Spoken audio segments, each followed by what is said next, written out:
Hey there, Griff Hamlin here from Blues Guitar Unleashed. Welcome, thanks for joining me again in today's video. We're going to be looking at another major blues lick. Now we've gone through basically a lick focused around box 1, a lick focused around box 2. So as you can probably imagine, today we have a lick focused around box 3. So for box 3,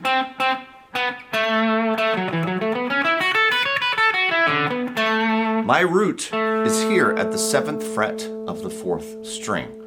So that means the lowest note down here, the B, is the 2, the 3, the 5, the 6, the root 2, 3, 5, 6, root 2, 3.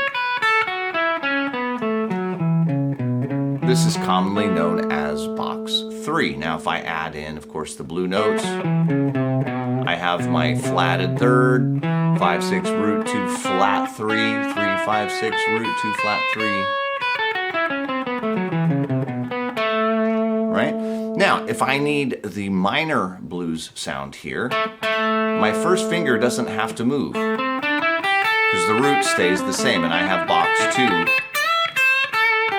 2, which I think will be pretty comfortable and pretty common for most people. Now, of course, yesterday we had box 2 was the major sound, but it was down here.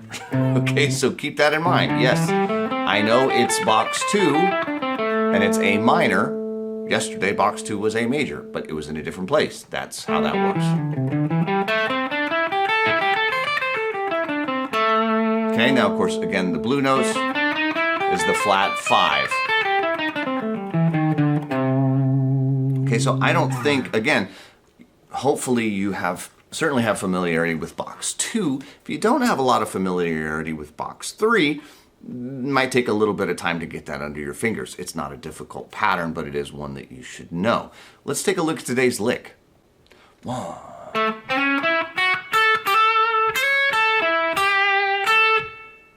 Okay, so again, we are starting on that root.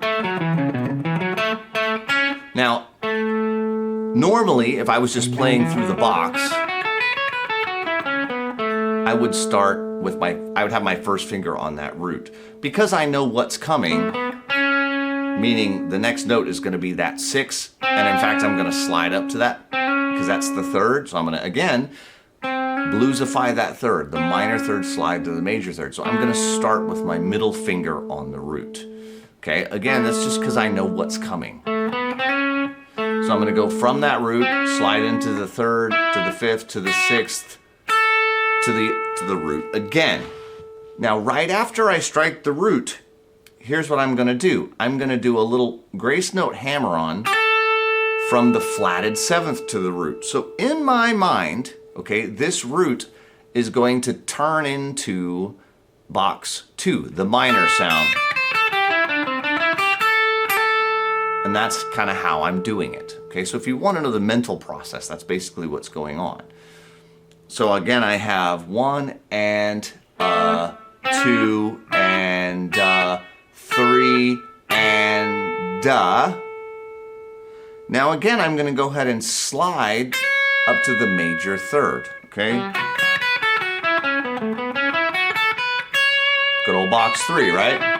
So I kind of switched to box 2, but now back to box 3 in my head. You can do it that quickly, you really can.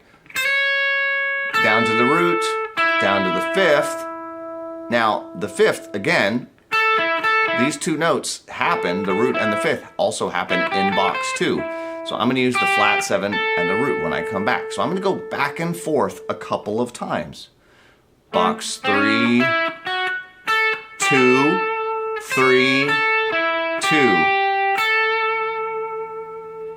And it's just that easy. Okay, so I sound like Gallagher. It's just that easy. Anyway, so let's count it all out nice and slow. 1 and 2 and 3 and 4 and 1 and Okay? Again, if you're not hip to the counting thing, just do what I do and say what I say, and you're gonna get it. You can't help it. I do this all the time. If you just follow along and always say what I say and always do what I do, you're going to eventually know how this all works. It'll seep in. You can't help it. It's just not that complicated. One more time. 1 and 2 and 3 and 4 and 1 and 2. Okay, so again, count it out nice and slow. Play it till you got it memorized. Don't make this hard on yourself. Keep it really, really simple. Let's play it over my looper really quick, right? So again, I'm just going to put a little A blues, nice and slow. Don't get fast.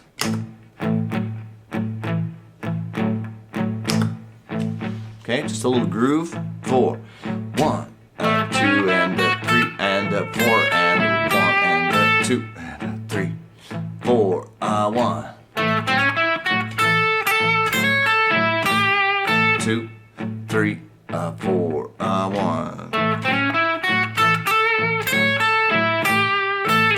And there's some spots where you can lay back. You get a little tricky in there if you feel good with the time. But I'd keep it pretty, pretty straightforward. And again, you want to be able to move this. Right? So if I play a little D,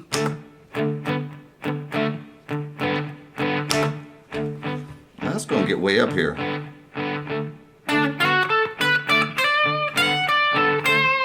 Two, 3, 4, 1.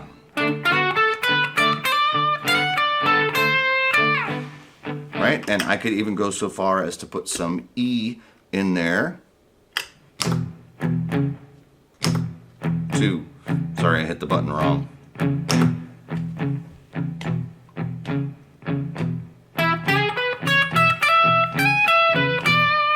Now, if that's too high, you could bring that down an octave. It's a little tricky because I got an open string. But I can do it, or I can do it up here.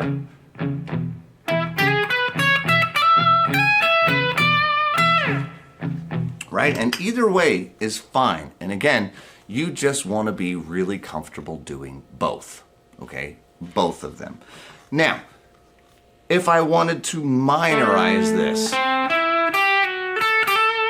could I do it? Could I make that minor? It's a little bit awkward. I don't think it's a great sound. Aside from being awkward. The last part, I just wouldn't slide it up. I just keep it minor third. But the first part, that's kind of hard. I just don't care for the sound. It's basically an A minor 7 with a 6 arpeggio.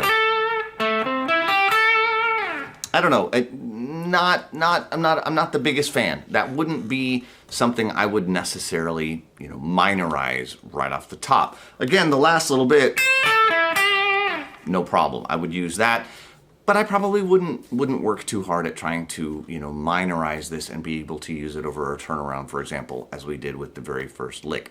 I'll make sure the next couple can be minorized, but I just love, this is that truly authentic major blues sound when we, that's that really traditional major blues sound that I really think it's important to have under your fingers. So again, I'll make sure that the next couple we can mess with a little bit more, but for today, work on this lick like always, get it memorized, play it over, play a chord into your looper and try it. Don't try A, D, and E, maybe try B, maybe try G, maybe try C, right? Be able to play it anywhere. That's what's important. And also, if you're having trouble memorizing it, playing it in different places on the fretboard, close your eyes. Again, it shouldn't matter, right? I think that was A. I just grabbed it. How about here?